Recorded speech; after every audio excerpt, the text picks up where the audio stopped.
ज्योतिरादित्य सिंधिया के बीजेपी में आने के बाद से ही बीजेपी के कई स्थानीय नेता अब पार्टी के खिलाफ खुलकर सामने आने लगे हैं। कई दशकों से सिंधिया के खिलाफ राजनीति करने वाले ये नेता अब या तो पार्टी छोड़ रहे हैं या चुनाव गतिविधियों से दूरी बना रहे हैं।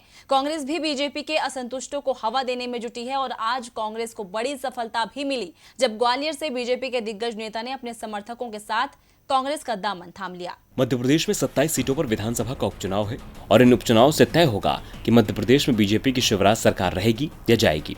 और इसीलिए बीजेपी और कांग्रेस दोनों ने अपनी पूरी ताकत उपचुनाव में लगा रखी है।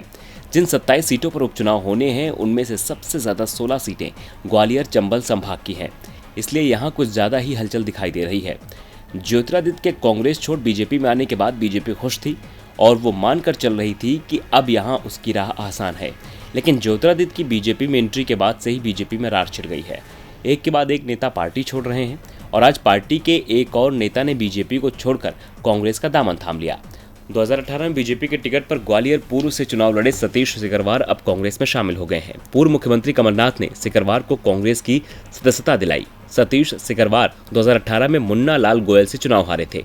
मुन्ना लाल गोयल उन विधायकों में शामिल हैं जो सिंधिया के साथ बीजेपी में आए हैं और अब ग्वालियर पूर्व की सीट पर उपचुनाव है और इस बात की संभावना है कि कांग्रेस सतीश सिकरवार को ही मुन्ना लाल गोयल के सामने उतारेगी। सतीश सिकरवार के पिता गजराज सिंह सिकरवार भी बीजेपी से विधायक रह चुके हैं। मुरैना की सुमावली सीट पर उनका अच्छा खासा असर माना जाता है।